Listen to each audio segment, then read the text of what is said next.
Байке, мактоонун ордуна суроо бербейли. Мактоону кийин кылабыз, байке. Жаштардан суроо. Маанилүү суроо, протокол боюнча суроо, маанилүү суроо.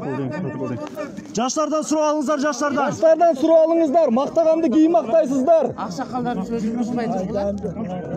Мындай кылгыла. Мындай кылгыла.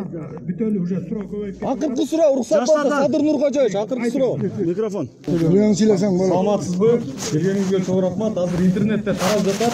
Айрыкча тажик басылмалары таратып жатат. Борук боюнча 24-27 жылкы протокол боюнча келишим болуптур деп. Ушул келишимдин ал жакта Борук Анкилов эмес экен. Дейлекке бул таптакыр пайдасы жок. Бул айтылып жаткан сөздөр канчалык чындык? Кыргызстан тарап протоколду качан жарыялайт? Анан кошумча саясатчы Садыр Жапаров ырайым сураганы маалым, ага ырайым берилиши канчалык мүмкүн?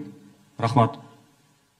Евро биримдикте Кыргызстан өз ордун тапты.